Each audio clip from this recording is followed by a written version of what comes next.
माननीय राहुल गांधी जी कांग्रेस पार्टी संविधान को बचाने के लिए माननीय हेमंत सोरेन की सरकार से समर्थन वापस लेगी। आपके सरकार में से समर्थन से चलने वाली सरकार का एक मंत्री खुलेआम ये कह रहा कि शरीयत मेरे लिए पहले है, संविधान बाद में है। तो साफ इंगित होता है कि कांग्रेस और झारखंड मुक्ति मोर्चा सिर्फ तुष्टीकरण के लिए आज जो मंत्री आज विराजमान है। मैं महामहिम राज्यपाल से भी अपेक्षा करता हूं, क्योंकि महामहिम राज्यपाल जी ने इन्हें संविधान की गोपनीयता पढ़ाई थी, तो माननीय राज्यपाल भी यथोचित इसमें हस्तक्षेप करे। न कांग्रेस पार्टी न माननीय राहुल गांधी के द्वारा किसी तरह की कोई प्रतिक्रिया नहीं आई। इससे साबित होता है कि जिस तरह इन्होंने सत्ता में बैठकर संविधान का मजाक उड़ाया था, संविधान को छेड़छाड़ करके इस देश में इमरजेंसी थोपा था, तो ये साबित हो गया कि संविधान के नाम पर अपनी राजनीतिक दुकानदारी चलाना चाहती है। देश में एक सांप्रदायिक उन्माद फैलाकर, या पश्चिम बंगाल हो, चाहे झारखंड हो, चाहे बिहार हो, चाहे उत्तर प्रदेश हो, ये जो सांप्रदायिक उन्माद फैलाकर इस देश में अराजकता की स्थिति लाने का एक षड्यंत्र। माननीय मुख्यमंत्री और झारखंड मुक्ति मोर्चा का आदिवासी विरोधी चेहरा सामने आ गया, जबकि वक्फ बोर्ड का आदिवासियों के हित में ये संशोधन हुआ, तो इनको वक्फ बोर्ड के समर्थन में खड़ा होना चाहिए, ताकि हमारी आदिवासी संस्कृति परंपरा, हमारी जल जंगल जमीन सुरक्षित रहे। लेकिन मात्र मुस्लिम वोट की तुष्टीकरण के हेतु आज वक्फ बोर्ड के लिए मुसलमान भाइयों के साथ खड़ा हो रहा है। नमस्कार, फॉलो अप देख रहे हैं आप। मैं आपके साथ अभिषेक पीयूष। आपको बता दें कि झारखंड सरकार के मंत्री हफीजुल हसन का एक बयान इन दिनों सोशल मीडिया पर खूब वायरल है, जिसमें वह बोल रहे हैं कि मेरे लिए सबसे पहले शरीयत है, उसके बाद संविधान। हम दिल में शरीयत और हाथों में संविधान लेकर चलते हैं। इस बात को लेकर के जहां भाजपा हफीजुल अंसारी को निशाने पे लिए हुए है, वही झारखंड के पूर्व मुख्यमंत्री और उड़ीसा के पूर्व राज्यपाल रघुवर दास ने इस मामले पर ट्वीट करते हुए लोकसभा के में नेता प्रतिपक्ष राहुल गांधी को निशाने पर लिया है। अभी हमारे साथ बात करने के लिए रघुवर दास मौजूद हैं। हम सीधा उनसे जुड़ते हैं और जानते हैं, सर क्या कुछ मामला है। देखिए, झारखंड सरकार के एक मंत्री माननीय हफीजुल हसन जी ने जिस तरह बयान दिया कि शरीयत हमारे लिए सबसे ज़्यादा महत्वपूर्ण है, संविधान उसके बाद आता है, कि निश्चित रूप से हमारे संविधान शिल्पी भारत रत्न डॉक्टर भीमराव अंबेडकर जी का अपमान है। स्वयं मंत्री जी एक संविधान का ही शपथ लेकर आज मंत्री पद पर विराजमान है, तो संवैधानिक पद का भी इन्होंने अपमान करने का काम किया। तो मैं कांग्रेस पार्टी के युवराज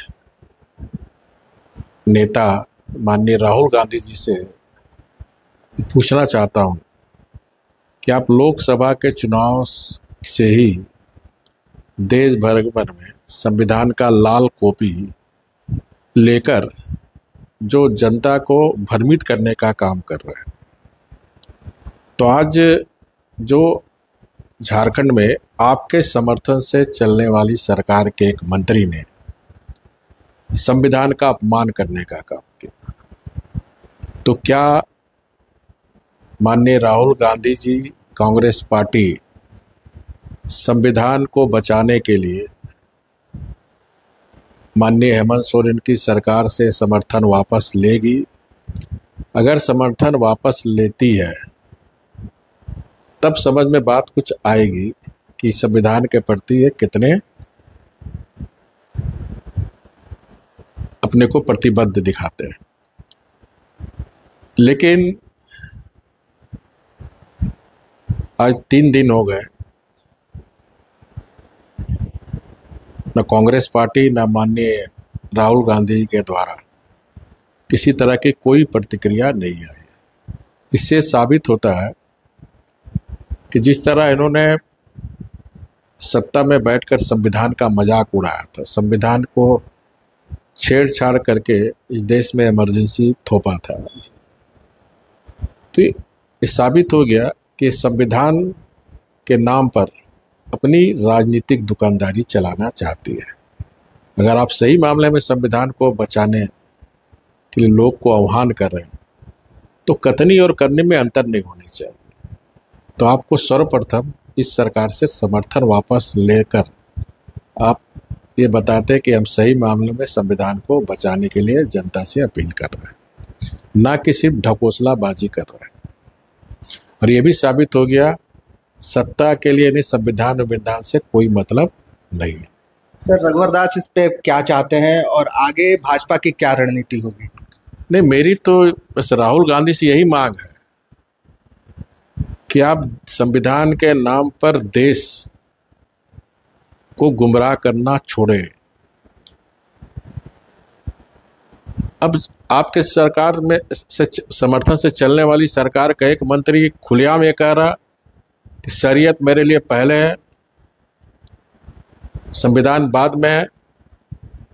तो साफ इंगित होता है कि कांग्रेस और झारखंड मुक्ति मोर्चा सिर्फ तुष्टीकरण के लिए आज जो मंत्री आज विराजमान है, मैं महामहिम राज्यपाल से भी अपेक्षा करता हूं, क्योंकि महामहिम राज्यपाल जी ने इन्हें संविधान की गोपनीयता पढ़ाई थी, तो माननीय राज्यपाल भी यथोचित इसमें हस्तक्षेप करे जिन्होंने संविधान का अपमान किया जिस मंत्री ने। हफीजुल अंसारी का इस पूरे मामले पर अपने सफाई उन्होंने दी है और उन्होंने कहा है कि जैसे सभी धर्म हैं उसी तरह से शरीयत भी जो है लोगों के दिल में स्थान रखता है। भाजपा इस पूरे मुद्दे को तोड़ मड़ोड़ कर पेश करने का काम कर रही है। देखिए, सर्वविदित है, सारे मीडिया में, समाचार पत्र में, सोशल मीडिया में बात चली। अब जब अपने को अब घिरे पा रहा है, हर तरह से इनकी आलोचना हो रही है, तो ये नेता लोग का, कांग्रेसी नेता लोगों का एक कमाल होता है कि जब फंस जाते हैं तो मेरे बयान को तोड़ मोड़ करके बताएं। एक तरफ देख रहे हैं हम लोग कि वक्फ संशोधन कानून आने के बाद से झारखंड में जितना भी इंडिया गठबंधन के जो भी नेता है सभी इसके विरोध में है। वहीं दूसरी ओर बंगाल में वक्फ संशोधन कानून आने के बाद 11 तारीख से देखा जा रहा है कि लोग जो है हिंसक प्रदर्शन कर रहे हैं, 1-2 लोगों की उसमें जान भी गई है। इस पूरे मामले पर ममता बनर्जी का, जो बंगाल की मुख्यमंत्री है, उनका भी एक बयान आता है कि हम जो है अपने राज्य में वक्फ संशोधन कानून को लागू नहीं होने देंगे। इस पूरे मामले को रघुवर दास कैसे देखते हैं? देखिए, वक्फ संशोधन अधिनियम 2025 में भारत में वक्फ संपत्तियों के प्रबंधन और प्रशासन में पारदर्शिता और जवाबदेही सुनिश्चित करने के लिए कई महत्वपूर्ण इसमें संशोधन किए गए। ये जो कांग्रेस पार्टी हो चाहे हमारे विपक्षी दल के लोग जो मुसलमान भाई को गुमराह कर रहे हैं या फिर जो जिहादी मानसिकता के मुसलमान भाई हैं, वो देश में एक सांप्रदायिक उन्माद फैलाकर, या पश्चिम बंगाल हो चाहे झारखंड हो चाहे बिहार हो चाहे उत्तर प्रदेश हो, ये जो सांप्रदायिक उन्माद फैलाकर इस देश में अराजकता की स्थिति लाने का एक षड्यंत्र देश में राष्ट्र विरोधी शक्तियों के द्वारा चल रही है। आपको याद होगा इसी तरह का दिल्ली में भी एक बार क्या एनसीसी के लिए एक घटना हुई थी। सबसे पहले ये बात हमें समझना होगा कि संशोधन में है क्या, वक्फ और वक्फ बोर्ड दोनों अलग अलग चीज। तो वक्फ में कानून में किसी प्रकार की छेड़छाड़ नहीं हुई है, केवल बोर्ड की शक्ति का संशोधन किया गया है। पहले वक्फ में शक्तियों का गलत तरीके से उपयोग किया जाता रहा, संशोधन के बाद अब वो संभव नहीं हो सकेगा। पहले वक्फ की किसी संपत्ति को अपनी घोषित कर सकता था। एग्जाम्पल, कोई मैदान में अगर 2 बार 3 बार नमाज पढ़ा तो वक्फ की संपत्ति घोषित हो जाता था। अब उसमें उस जमीन को मालिक को साबित करना पड़ता था कि जमीन मेरी है, और उसके लिए वक्त ट्रिब्यूनल बना था, वो अदालत में अपील नहीं कर सकता था। अब इस संशोधन के बाद अगर किसी तरह का इस मामला है तो जमीन मालिक अब उच्च न्यायालय, उच्चतम न्यायालय आदि में भी अपील कर सकता है। पहले वक्फ बोर्ड में बैठा व्यक्ति वक्फ संपत्तियों का व्यक्तिगत उपयोग कर लेता था, अब यह संभव नहीं होगा। और अक्सर हम लोग पढ़ते थे कि वक्फ में भ्रष्टाचार है काफी। अब ये जो वक्फ बोर्ड में संपत्ति है, इस संशोधन के बाद जो संपत्ति है वो मुसलमान भाइयों के जनहित में काम हो सकेगा। जो हमारा पसंदीदा मुसलमान है, गरीब मुसलमान, अब इस संपत्ति का आप उससे हॉस्पिटल खोल सकते हैं, कॉलेज खोल सकते हैं, स्कूल सकते हैं, क्योंकि मुस्लिम समाज आज भी तामील में हमारा बहुत पीछे है। तो इस वक्फ बोर्ड से, ये संशोधन से ये फायदा गरीब मुसलमान लोग को होगा। पहले वक्फ संपत्तियों की जानकारी अब ऑनलाइन पोर्टल पर उपलब्ध कराना अनिवार्य होगा, जिससे वक्फ बोर्ड की संपत्तियों की जानकारी कोई छिपा नहीं सकेगा। वक्फ संपत्तियों का डिजिटीकरण भी होगा, जिसमें हर 6 माह में सरकार को वक्फ बोर्ड के खातों पंजीकृत कराना अनिवार्य होगा। पहले वक्फ बोर्ड संपत्ति का ऑडिट नहीं होता था, इस संशोधन के बाद वक्फ बोर्ड का ऑडिट होगा।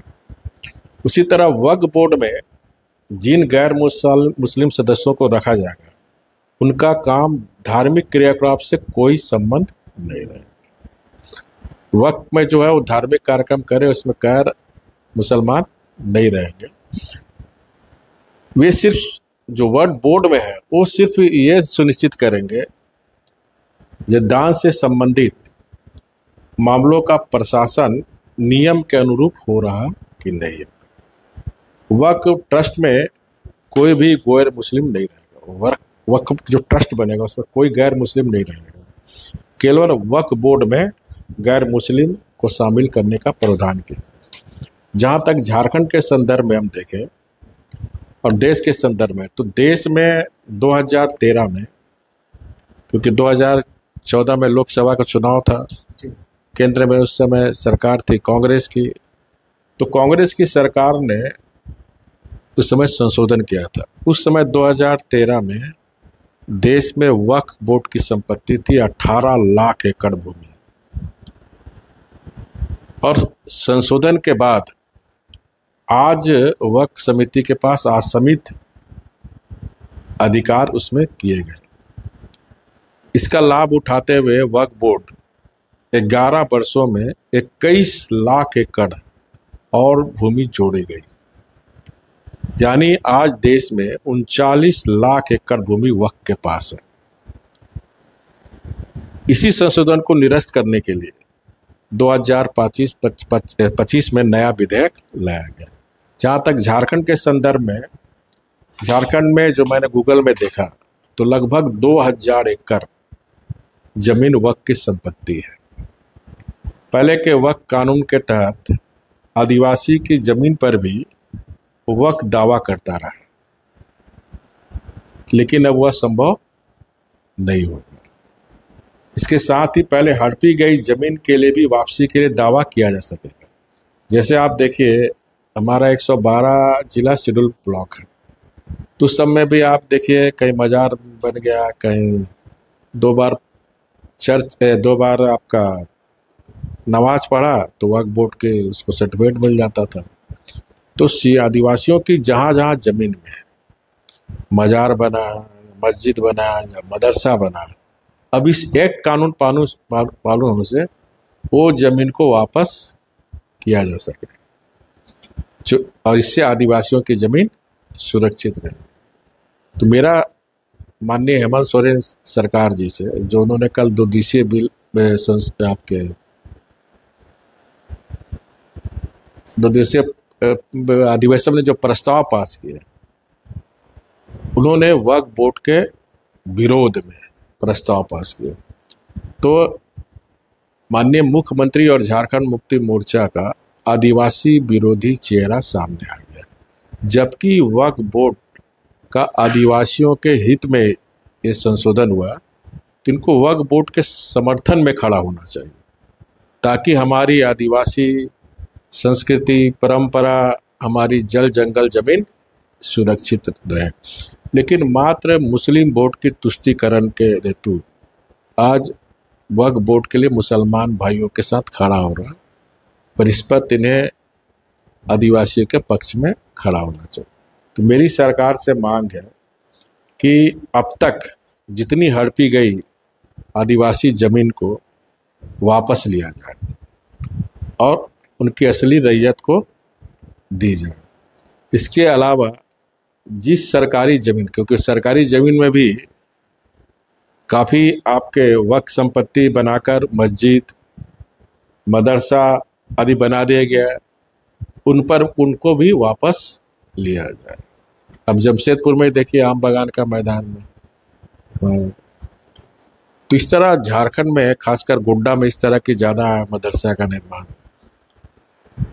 राजमहल में है, गुमला में है, इस तरह काफ़ी ऐसे ज़िले में है जहाँ CNT की ज़मीन को अनधिकृत रूप से वहाँ मदरसा चाहे, तो वो ज़मीन को सरकार वापस ले और जो रैयतधारी है वो रैयतधारी के दे, या फिर सरकारी ज़मीन पर अगर इस तरह के कोई अवैध मस्जिद मदरसा बने हैं तो उनको भी खाली करा के सरकार के ज़मीन में राजस्व विभाग के पास वो जमा हो। सरकार से मेरी वही मांग है।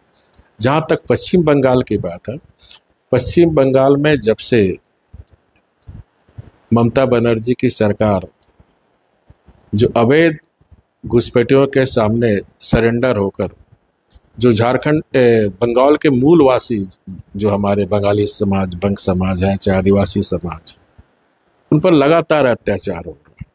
और इस वक्फ बोर्ड के आड़ में जो देश विरोधी शक्ति है, जो जिहादी मानसिकता के, जिस तरह मुर्शिदाबाद में जो घटना घटी है बहुत ही दर्दनाक घटना है।